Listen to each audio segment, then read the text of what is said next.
Have you ever had to play peacekeeper in your household? I remember the exact moment when the weight of another overlooked birthday settled over me like an uninvited fog on that ordinary morning in my modest suburban home in Ohio, where the calendar on the kitchen wall marked my 45th year with nothing more than a silent flip of the page. And as I stood there brewing my coffee with hands that had typed countless real estate contracts over the past 2 decades, a profound realization dawned that for the fifth consecutive year, my family, those same relatives I had supported through their endless crises with loans, advice, and unwavering presence, had chosen to let the date slip by without even a cursory text or call. Their lives perpetually entangled in dramas that always seemed to eclipse my quiet milestones, leaving me to question whether my role as the dependable sister and daughter had rendered me invisible in their eyes. A shadow figure who fixed problems but never deserved celebration in return. The sting of it all wasn't new, but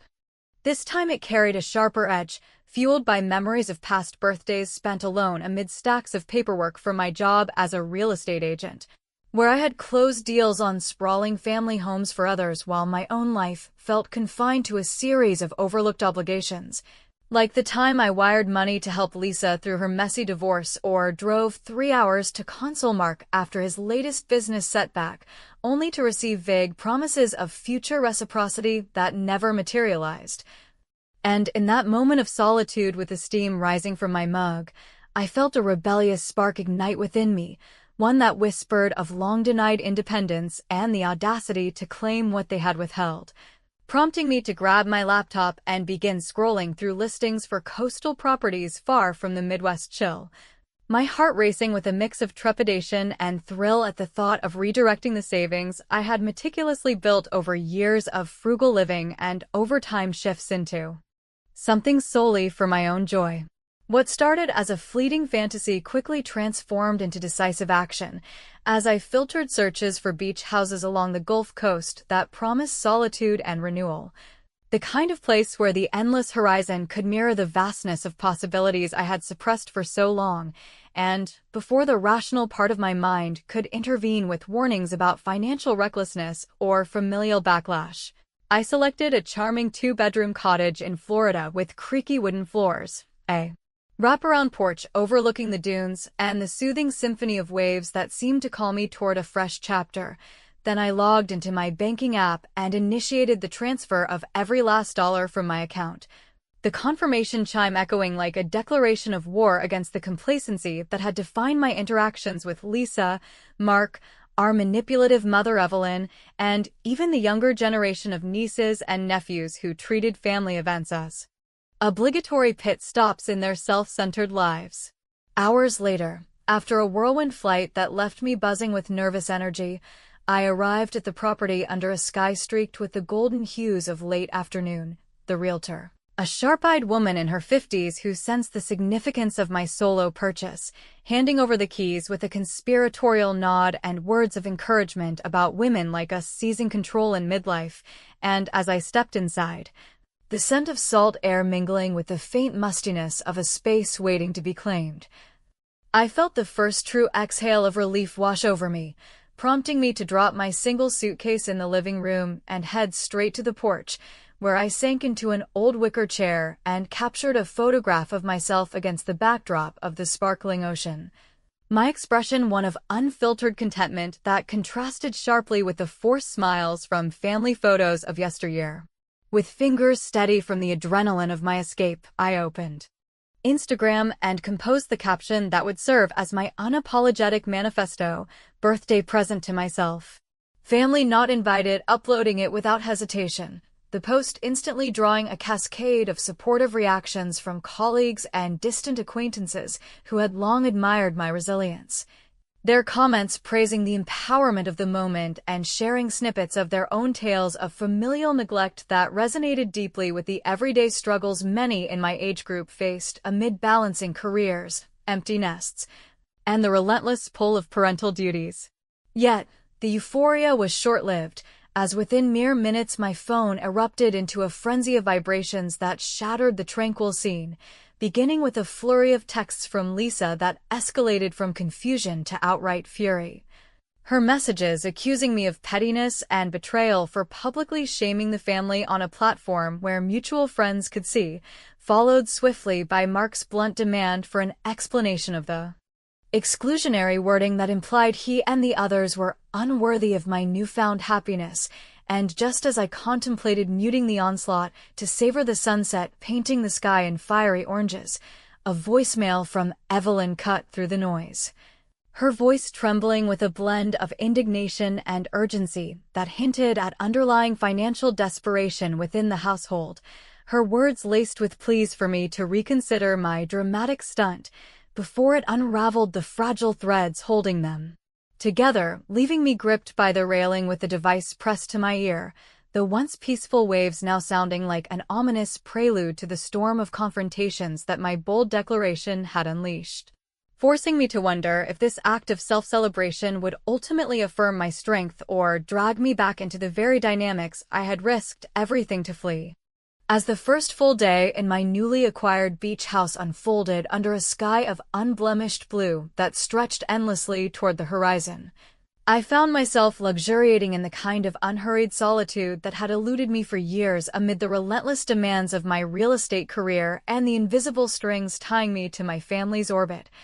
where every quiet moment at home in Ohio had been interrupted by calls from Lisa about her endless marital woes or from Evelyn fretting over neighborhood gossip that somehow always circled back to needing my input or my wallet, and now, with the gentle lap of waves against the shore providing a soothing underscore to my thoughts,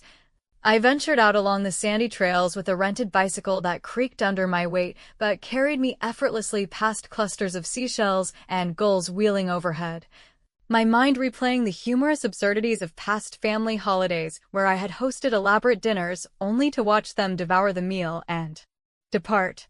without a backward glance, leaving me to clean up the remnants of their chaos while they sped off to their own pursuits, a pattern that had worn thin my patience, but somehow kept me tethered through a misguided sense of duty that now felt like chains I was finally shaking loose. The midday sun warmed my skin as I stopped at a quaint roadside eatery specializing in fresh catches from the Gulf, ordering a platter of grilled shrimp and hush puppies that arrived steaming with flavors of garlic and lemon that exploded on my tongue in a way that simple takeout back home never could. And as I savored each bite while people watching the mix of retirees strolling hand in hand and young families building sandcastles, a wry chuckle escaped me at the thought of how Lisa would wrinkle her nose at the casual vibe here, preferring her upscale brunches in the city where she could pose for photos that garnered likes from acquaintances who mistook her curated life for genuine happiness, whereas I was content with this raw, unpretentious escape that mirrored the authenticity I craved after decades of playing the role of the unflappable supporter in our sibling dynamic. Yet, even in this idyll, the intrusions from my family began to encroach like persistent sea spray, my phone silenced, but not ignored, accumulating a backlog of voicemails and texts that I glanced at during lulls in my meal. Starting with Mark's gruff recording that lambasted my social media post for making him look like an absentee brother to his golf buddies who had reshared it with raised eyebrows, followed by Lisa's barrage of messages that swung wildly from feigned contrition laced with passive-aggressive jabs about my impulsive spending habits to outright demands for me to delete the evidence before it cost her social standing among our extended relatives and even Sarah, my niece who had always viewed me as the fun aunt until her teenage priorities shifted, joining the fray with a group chat entry that labeled my actions as immature and exclusionary, as if her sporadic holiday cards signed in crayon excused the collective oversight of my special days over the years. Emboldened by the restorative power of this distance and the supportive influx of messages from work colleagues who praised my gutsy move as a beacon for women in their 40s reclaiming their narratives, I decided to layer on a touch of witty retaliation that would sting without stooping to their level of direct confrontation. Settling back on the porch that evening with a glass of chilled white wine from a local vineyard as the sun dipped toward the water in a blaze of pinks and golds, then composing a follow-up Instagram story featuring the serene vista before me and captioning it with "embracing the quiet that speaks louder than forgotten promises," a phrase vague enough to evade outright attack, but pointed enough to evoke the neglect I had endured. And sure enough, the post rippled through my network with encouraging responses from friends who shared their own anecdotes of familial slights, while the family's online silence spoke volumes of their mounting irritation. Their attempts to comment blocked by my privacy settings that now guarded my space like the dunes buffering the house from storms. That sense of clever empowerment carried me through unpacking the sparse belongings I had forwarded ahead, envisioning transformations like painting the walls in soft coastal blues and hanging photos of solo adventures I planned to embark on.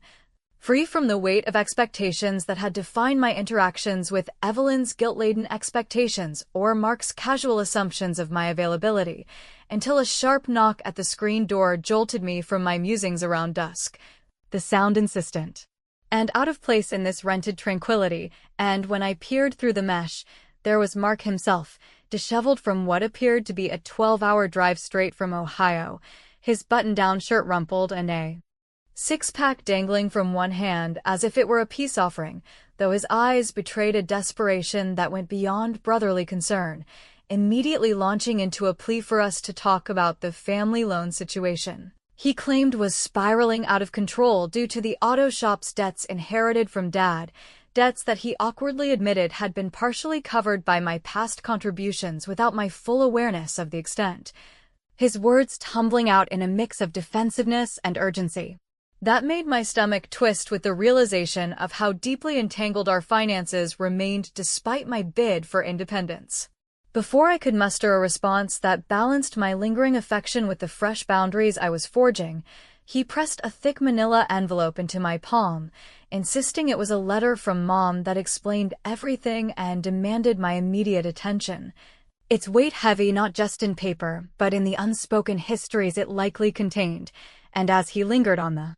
threshold awaiting my reaction, the envelope's sealed edge caught the fading light like a veiled threat, propelling my thoughts into a whirlwind of uncertainty about the buried resentments and dependencies it might expose, leaving me to grapple with whether opening it would solidify my resolve or pull me back into the undertow of obligations I had only just begun to escape. The morning light filtering through the gauzy curtains of my beach house kitchen brought with it a deceptive calm that belied the turmoil stirred by the unopened envelope from Evelyn sitting accusingly on the scarred wooden table, where it had rested overnight like a dormant grenade amid the scattered remnants of my solitary breakfast of buttered toast and strong black coffee, forcing me to confront how this unexpected intrusion from Mark had pierced the bubble of renewal I was desperately trying to inflate after years of being the family's unspoken safety net in our Ohio suburb,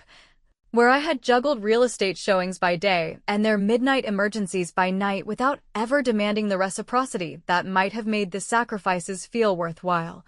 And as I finally reached for the envelope with hands steadied by a deep breath of salty air wafting from the open window, the paper crinkled under my fingers, revealing Evelyn's looping handwriting that spilled out a narrative of quiet desperation, admitting that the family had relied on my financial infusions for over a decade to keep Dad's old auto repair shop afloat after his passing. Those very contributions I had made out of a sense of inherited obligation during my own stretches of professional dry spells and personal upheavals, like the divorce that left me rebuilding from scratch. Yet they had accepted every dollar with barely a murmur of thanks, let alone remembrance of my birthdays as a gesture of appreciation. For the daughter who had always stepped up when Lisa's impulsive decisions drained the coffers or Mark's ventures veered into risky territory. Her letter laced with that classic manipulative blend of remorse and justification that painted their oversight as an unfortunate byproduct of collective stress rather than the deliberate erasure of my value in their hierarchy of needs. Reading those words ignited a firestorm of emotions within me, a bitter cocktail of validation for my long simmering resentment and a humorous undercurrent of disbelief at how I had allowed myself to be cast as the perpetual giver in a dynamic where my sister hosted lavish parties funded indirectly by my generosity while dismissing my quiet evenings as unworthy of inclusion, and in that charged atmosphere of the sun climbing higher over the dunes, I paced the cool tile floor envisioning the absurd family meetings where they must have rationalized my invisibility as a strength, chuckling inwardly at the irony. of Evelyn now pleading for my return to restore balance, as if my absence had suddenly made them confront the void I had filled without fanfare. This partial unveiling of their betrayal fueled a resolve to counter with something clever and calibrated to expose the hypocrisy without descending into outright war, so I carefully photographed the most revealing passages of the letter, redacting sensitive details to protect the innocent threads still tangled in my heart, and uploaded an anonymized version to a popular online forum frequented by Midwesterners sharing tales of familial inequities, captioning it with a neutral yet probing line about the cost of being the forgotten pillar in your own story. A move that allowed the truth to ripple outward through speculative discussions and shares that I monitored from my phone while walking the beach. The grains shifting underfoot as notifications buzzed with strangers empathizing over similar plights of overlooked siblings and parents who prioritized drama over duty, their stories echoing the very uncertainties I had carried through countless Thanksgivings spent cooking for crowds that treated the meal as a given. The satisfaction of this witty retaliation coursed through me like the invigorating spray from breaking waves, a subtle jab that forced my family to squirm in the public eye without me bearing the full brunt of their backlash. Yet, as the afternoon wore on with the forum post gaining unexpected traction and drawing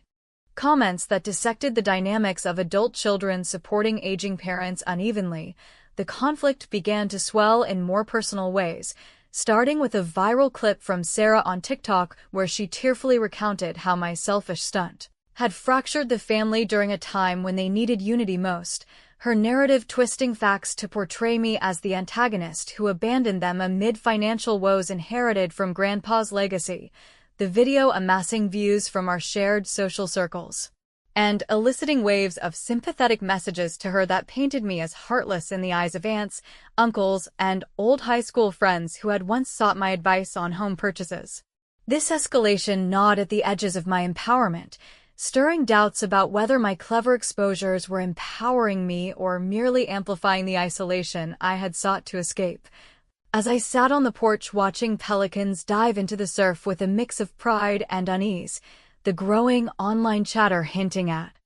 alliances forming against me that made the beach house feel less like a sanctuary and more like a besieged outpost in a war of narratives I had unwittingly escalated. Just as I contemplated crafting a measured response to Sarah's video to reclaim some ground without fueling the fire further, my phone chimed with an incoming text from an unknown number that sliced through the ambient sounds of the shore.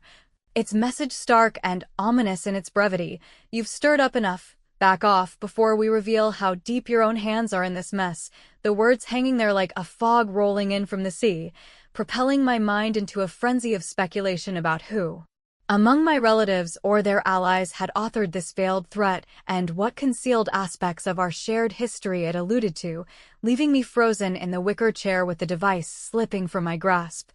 The uncertainty now a palpable force that overshadowed the horizon and hinted at conspiracies far more intricate than the simple neglect I had assumed, drawing me inexorably toward a confrontation that could either shatter the illusions holding us together or expose truths that might redefine everything I believed about my place in the family tapestry. The anonymous text from the previous afternoon lingered in my mind like a stubborn riptide, pulling at the edges of my newfound resolve as I moved through the humid haze of another day in the beach house,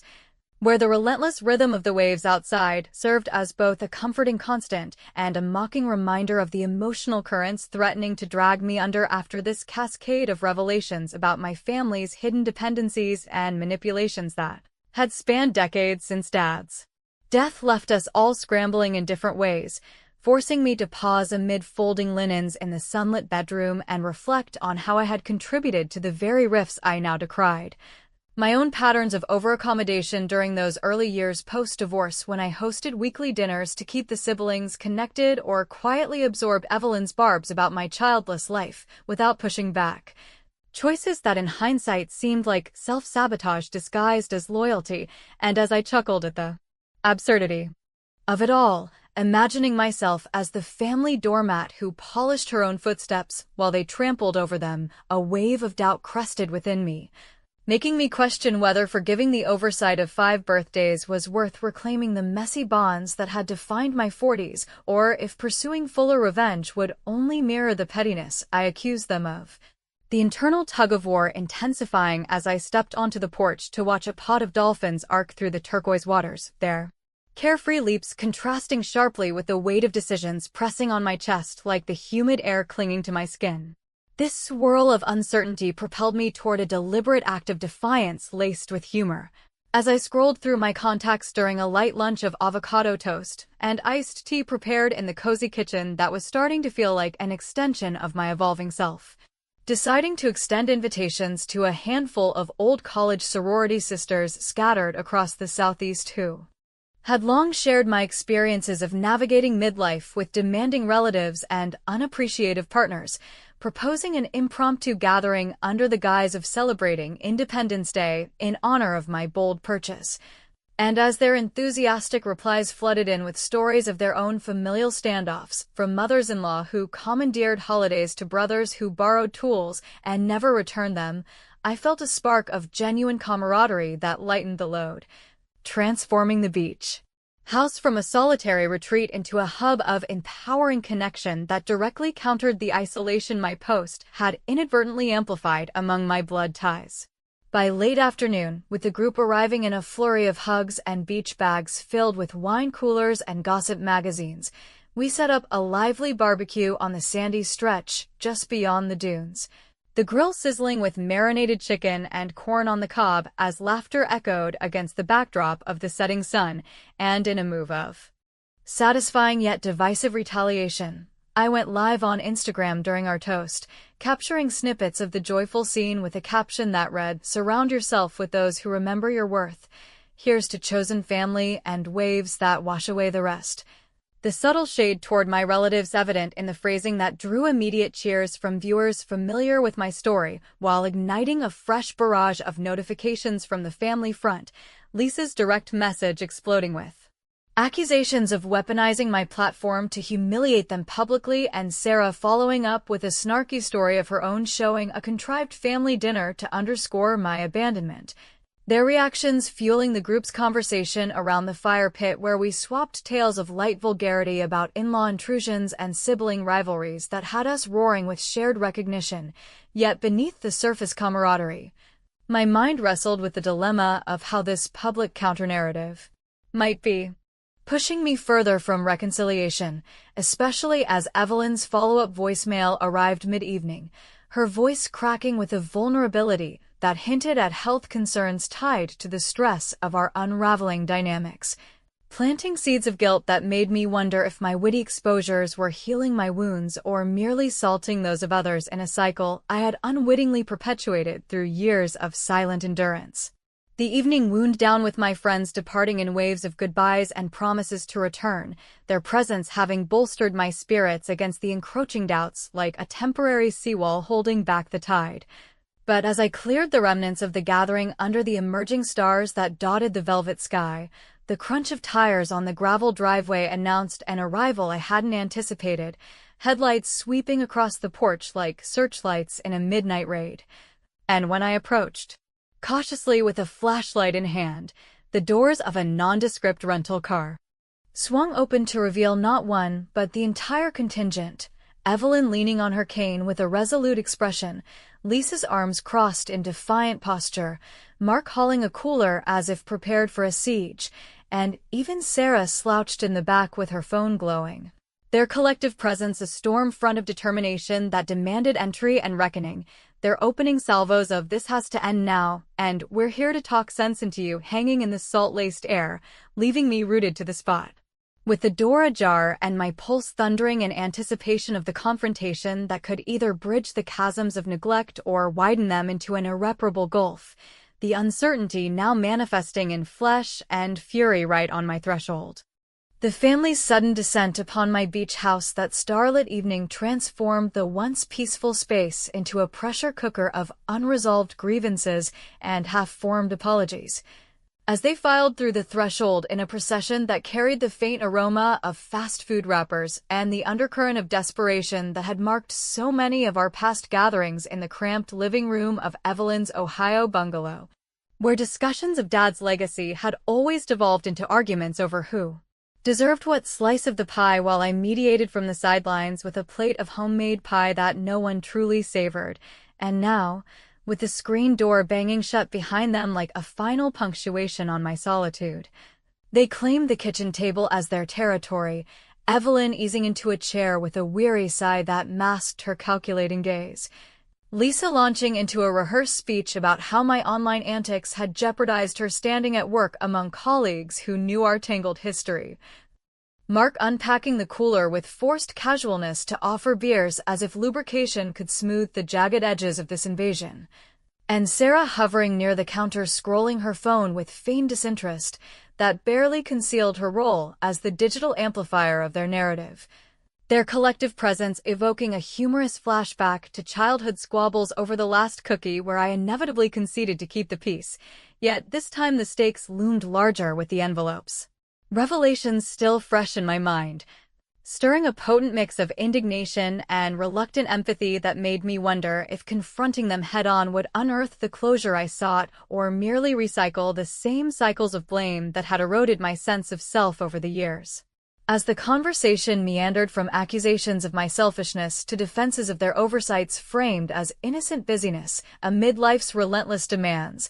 the air thickened with the kind of tension that precedes a summer storm over the Gulf, prompting me to steer the dialogue toward the heart of the matter by referencing Evelyn's letter and the financial web it had illuminated, which in turn cracked open the floodgates of confession. Mark admitting with downcast eyes how the auto shop's debts had ballooned under his management and relied on my covert bailouts to avoid bankruptcy proceedings that would have shamed the family name. Lisa confessing tearfully to using portions of those funds for her impulsive lifestyle choices, like the designer wardrobe that filled her closet while my own remained thrift store practical, and Evelyn, after a long pause that hung heavy as the humid night, unveiling the major twist that their pattern of forgetting my birthdays had been no accident, but a subtle strategy to sideline me from the inheritance Dad intended to divide equally, her alterations to the will post his passing favoring the needy ones like Lisa and Mark under the guise of protecting the family's stability, all while positioning me as the self-sufficient outlier who wouldn't protest. A manipulation rooted in her fear that my independence might expose the fragility of their dependencies and unravel the facade of unity she had curated since we were kids navigating the loss of our father together. This bombshell landed with the force of a rogue wave crashing against the pilings beneath the house, eliciting from me a burst of incredulous laughter that bordered on hysteria at the sheer audacity of it all. How I had toiled through real estate slumps and personal heartaches to prop them up, only to be systematically diminished in the very legacy meant to honor our shared blood, and in that electrified moment, with their faces a mosaic of guilt and defiance illuminated by the overhead light, I discerned the opportunity for a revenge that would be both clever and cathartic, subtly activating the voice recorder on my phone concealed in my pocket as I feigned a moment of reflective silence, drawing out more details through probing questions that elicited admissions of their complicity in the scheme, from Sarah's unwitting role in spreading rumors to downplay my contributions to the broader family lore, their voices weaving a tapestry of truths that I knew could redefine the narrative beyond our walls. The satisfaction of this covert capture built steadily as the night deepened, a Whittian version of their digital attacks against me, and by the time they rose to leave amid awkward hugs and promises of amends that rang hollow against the revelations, I retreated to the porch alone with the device in hand, the waves murmuring approval as I edited the audio into a compelling video essay uploaded to YouTube under an anonymous channel titled Forgotten Pillars, interspersing the confessions with my own measured recounting of the overlooked years, archival family photos blurred for anonymity, and a call to action for viewers aged like me, 35 to 65, men and women alike, to share Their stories of unequal familial burdens, the upload going viral almost immediately with shares from forums discussing midlife reinventions and inheritance disputes that resonated across American suburbs and coastal escapes, drawing comments that lauded the exposure of such hypocrisies while igniting media buzz about the beach house betrayal that forced my family into a frenzy of damage control. Yet, as the views climbed into the thousands and notifications chimed with a mix of solidarity and speculation that made my isolation feel both vindicated and vast, I stood there under the indifferent stars with the empty cooler still on the table inside. The house now echoing with the ghosts of what could have been a mended bond if I had chosen dialogue over dissemination, empowered in my solitude, but haunted by the ambiguity of whether this final cut had liberated me from toxic ties or severed the few redeeming threads that might have woven a different future, leaving me to ponder in the quiet aftermath if true reckoning ever arrives without the lingering question of what price we pay for the stories we finally tell.